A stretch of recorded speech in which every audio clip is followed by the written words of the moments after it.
नमस्ते। उत्तरी भारत के विशाल मैदान में हमने इसका प्रादेशिक आधार पर विभाजन देखा। इसमें हमने यह देखा कि इस मैदान में उच्चावच संबंधी विभिन्नताएं देखने को मिलती है, जिस कारण से इस मैदान को प्रादेशिक तौर पर 4 भागों में विभक्त किया गया है।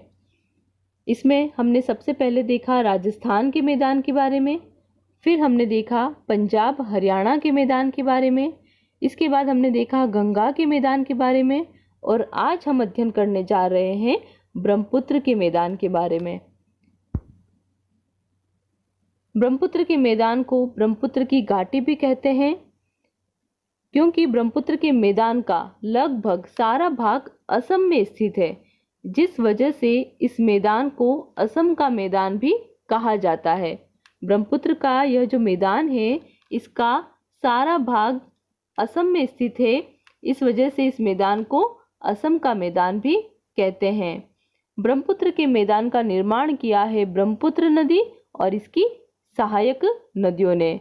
यह मैदान तीनों ओर से पर्वत और पहाड़ियों से घिरा हुआ है। ब्रह्मपुत्र का जो यह मैदान है, यह तीनों ओर से पर्वत और पहाड़ियों से घिरा हुआ है। इसे हम मानचित्र में समझते हैं, तीनों ओर कौन कौन से हैं। इस मानचित्र में ब्रह्मपुत्र के मैदान को दर्शाया गया है। अब यह तीनों ओर से पर्वत और पहाड़ियों से घिरा हुआ है। सबसे पहले उत्तर की ओर, फिर पूर्व की ओर और दक्षिण की ओर। तो ब्रह्मपुत्र का जो यह मैदान है, यह उत्तर, पूर्व और दक्षिण की ओर पर्वत और पहाड़ियों से घिरा हुआ है।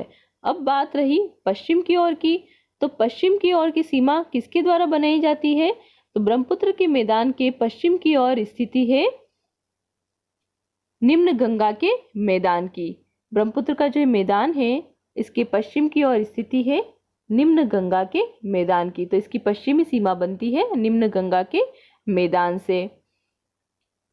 इसी के साथ साथ इसके पश्चिम की जो सीमा का निर्धारण है, वो होता है भारत और बांग्लादेश की अंतर्राष्ट्रीय सीमा से।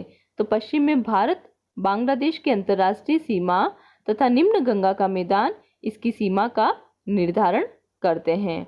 अब हमने देखा कि यह जो मैदान है, यह तीनों ओर से पर्वत और पहाड़ियों से घिरा हुआ है, उत्तर की ओर, पूर्व की ओर और दक्षिण की ओर। तो अब हम देखते हैं कि उत्तर, पूर्व और दक्षिण की ओर कौन सी पर्वत या पहाड़ियां हैं। तो ब्रह्मपुत्र के मैदान के उत्तर की ओर है हिमालय की श्रृंखलाएं, इसके पूर्व में है पटकाई बुम और नागा श्रेणियां, और दक्षिण की ओर देखें तो इसके दक्षिण की ओर है गारो, खासी और जयंतिया की पहाड़ियां। तो इस तरह से ये ब्रह्मपुत्र का मैदान तीनों ओर से पर्वत और पहाड़ियों से घिरा हुआ मैदान है। ब्रह्मपुत्र का मैदान एक लंबा और संकरा मैदान है।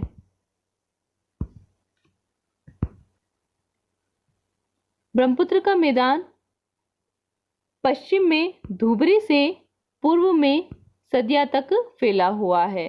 ब्रह्मपुत्र का जो मैदान है, यह पश्चिम में धुबरी से पूर्वोत्तर में सदिया तक लगभग 800 किलोमीटर की लंबाई में और 60 से 96 किलोमीटर की चौड़ाई में फैला हुआ मैदान है। इस मैदान का क्षेत्रफल लगभग 56,000 वर्ग किलोमीटर है।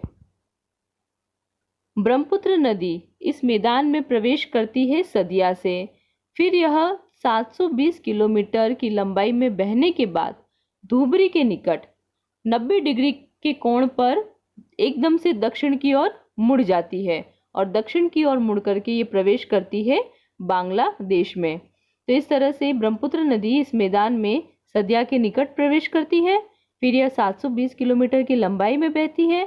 इसके बाद धुबरी के पास यह 90 डिग्री के कोण पर दक्षिण की ओर मुड़ जाती है और दक्षिण की ओर मुड़ करके ये प्रवेश करती है बांग्लादेश में।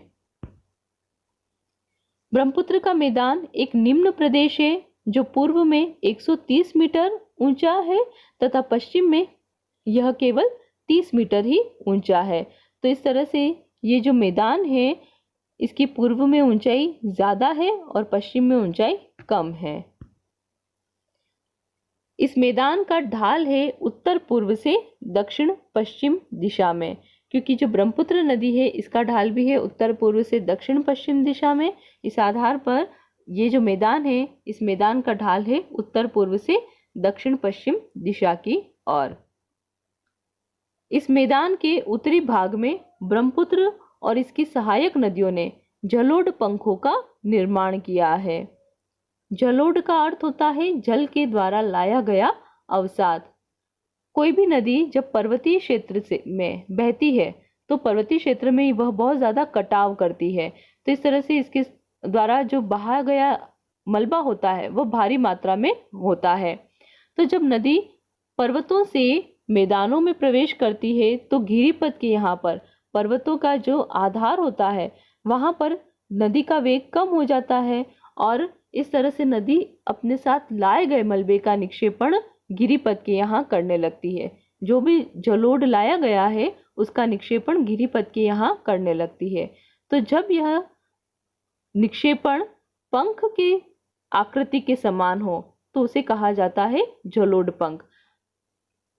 नदियों के द्वारा लाया गया जो भी मलबा है जब उसका जमाव गिरिपथ में पर्वतों के आधार पर पंखनुमा आकृति में होता है तो उसे कहा जाता है जलोढ़ पंख।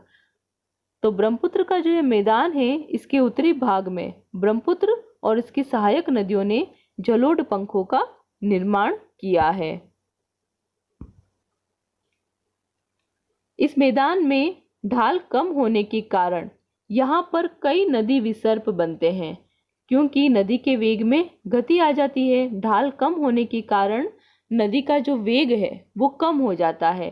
अब इस वजह से क्या होता है कि नदी सीधे मार्ग पर नहीं चल पाती है, वह सर्पिलाकार रूप में चलने लगती है, क्योंकि नदी का वेग कम हो जाता है जिस कारण से वह सर्पिलाकार रूप में चलती है।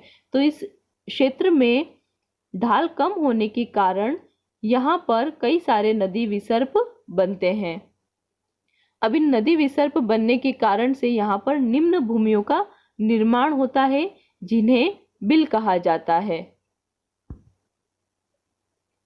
वर्षा ऋतु में ब्रह्मपुत्र नदी की चौड़ाई बहुत ज्यादा हो जाती है, जिस वजह से यहाँ पर बाढ़ के मैदान का निर्माण होता है। नदी कई धाराओं में विभक्त हो जाती है और नदी द्वीपों का निर्माण होता है। यहाँ पर नदी कई धाराओं में विभक्त हो जाती है और यहाँ पर नदी द्वीपों का निर्माण होता है। विश्व का सबसे बड़ा नदी द्वीप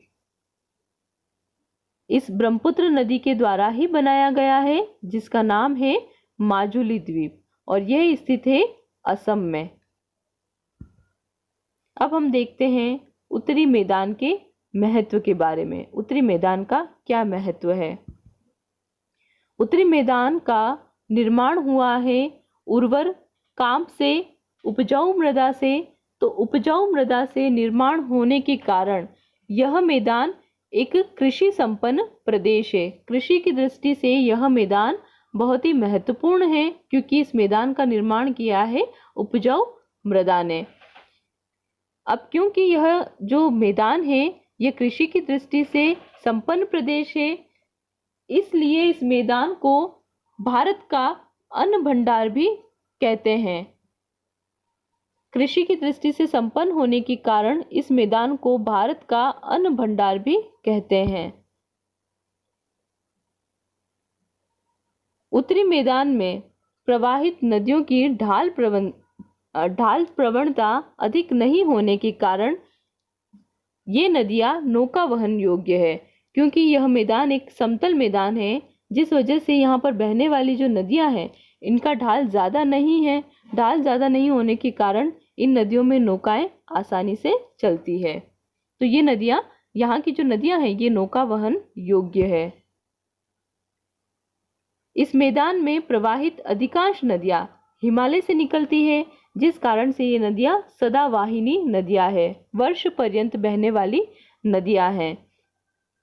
क्योंकि वर्षा काल में तो इनमें पानी की आवक रहती ही है, ग्रीष्म काल में ग्लेशियर के माध्यम से यहाँ पर इन नदियों में पानी की आवक बनी रहती है, जिस वजह से वर्ष भर इन नदियों में जल की उपलब्धता बनी हुई रहती है।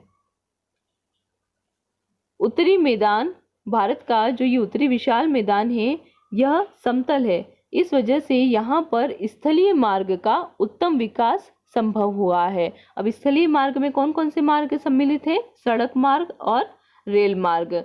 तो समतल होने के कारण यहाँ पर सड़क व रेल मार्गों का उत्तम विकास संभव हुआ है।